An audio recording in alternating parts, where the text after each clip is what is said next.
Can you see me, guys? All right, Josh, stay over there, okay? So my camera don't fall.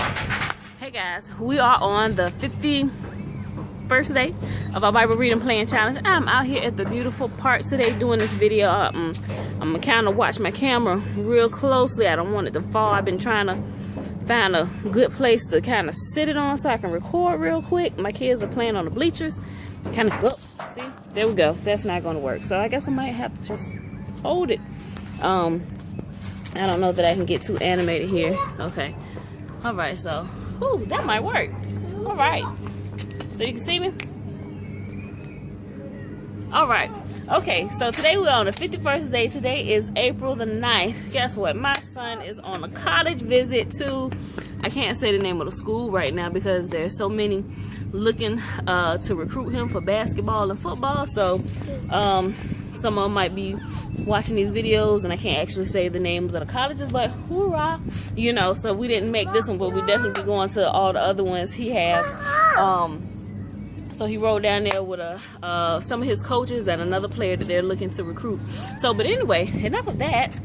Isaiah, we started at the 29th chapter today, going all the way to the 41st chapter. Today's reading, it gets really good. There are still more messages God is giving to Jerusalem. He's given some messages to the king of Assyria. Then also there is a message to the nations. If you haven't read it, I encourage you guys to go read that today and read what God is saying. And then he really goes into some things about how his people, they constantly rely on others to provide and care for them, when God said, I've been here all along. I'm the one. I brought you guys out of a place of bondage. I fed you daily. I made sure your clothes didn't wear out. I made sure your shoes didn't wear out. I gave you shelter. I gave you shade. I gave you anything that you asked for. Even when you murmured and you complained, I still gave it to you. You know, he said, so why not consider me instead of running back to the ones that's just going to do you wrong in the first place? You know, he said, your treaty with Israel sucks. It's a false treaty. Yeah, they're saying they're giving you this and they're giving you that, but when it comes down to it, they're just using you to get their way. And once they're done using you up, they spit you out. Then you come running back to me because you all hurt and stuff. And God said, why even do that? Why not consider me first? You wouldn't even have to go through all of this. So that's what pretty much he was saying. Joshua, get down. What he was pretty much saying in a nutshell to them, plus some other things about talking about his character. Come here, right now, come here, because I just told you to stop throwing rocks. Leave those rocks over there. Go take them back over there. Get out, Saya.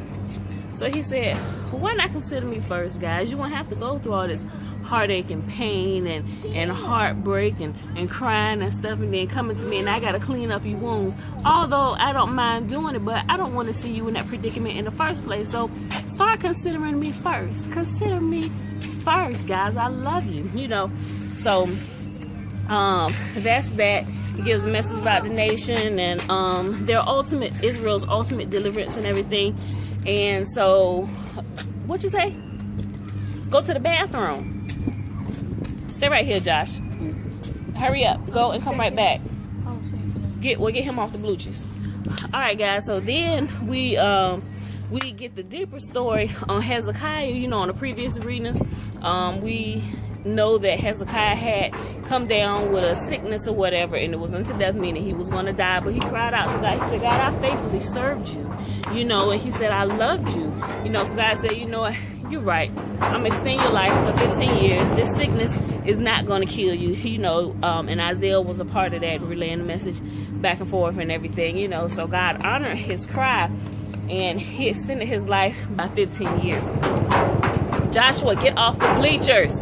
Guys, yeah, you know. So it's always something in my videos, right? But, okay. So that pretty much wraps up today's story and everything. It actually goes into some other good stuff, you know, that I really recommend you guys go and read. Go over there. Go over there. Leave him alone and go over there. So the story I wanted to tell you today is about a woman whose husband had died, right? He knew he was dying pretty soon. they were an older couple, you know, so they were getting their house in order and everything. And so I mean, he had everything ready for her down to the T, even to the song he wanted sung, the suit he wanted to be buried in. Give me 1 second. Josh, come here. Josiah, come here. Come up here. So Gassy had everything all laid out and everything. So finally, he did pass away. So, and there was a pastor, a well-known pastor. He actually did the funeral for him and everything. And so, when the actual service was going on, the wife actually forgot about the song that he wanted sung. She said, oh, you know, so she went up to the pastor, your older sweet woman. She said, I forgot to tell you about the song he wanted sung, you know, here today at his funeral. He was like, oh, okay, well, I don't mind making adjustments for you. You know, I can adjust. So he said, well, what's the name of the song? She said his favorite song was Jingle Bells. Mind you, his funeral is being held in the middle of the summer in July, and he want his favorite song, which is Jingle Bells, sung at his funeral. The pastor thought, that's kind of odd, summertime. Okay, so I said I will adjust.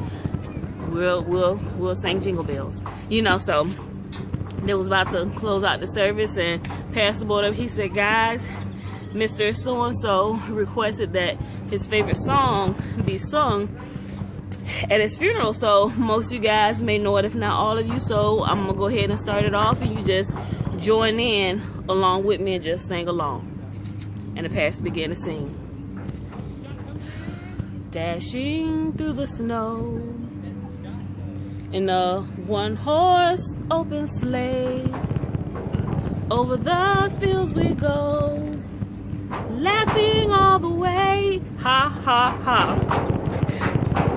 The people at the funeral began to join in, and he noticed the wife's, well, the widow, facial expression as they were singing the song, you know. And by the time they had gotten to the chorus, jingle bells, and she was really looking disturbed. And all of a sudden, it looked like she had an epiphany. Like, she hops up while the people at the funeral are still singing Jingle Bells, and she runs up to the pastor, and she said he had to bend down because she was a short little lady. And he said, yes, ma'am. She said, the song is not Jingle Bells. It's When I Hear Those Golden Bells. Oh my gosh. You talking about a pastor that was embarrassed and felt like this little. Now mind you, she was an older woman. She actually told him Jingle Bells, but she forgot the name of the song. And it was actually When I Hear Those Golden Bells. So he said, the pastor, he's no longer taking last requests. If it's not written down and he hasn't looked through the song or whatever, he's not doing it. So that was pretty funny to me. I was screaming, I was hollering. But I just wanted to share that with you guys so they give you a little laugh. I thought you would find it a little hilarious. So, all right, guys, love you. Thanks for doing the reading today. Stick with it. You guys that are doing the reading, you're doing absolutely awesome. Leave a comment if you did the reading today. Share it with somebody. I love you guys. Seek God. Consider him first in all things. He loves you and he's there for you. All right, guys, love you. See you tomorrow.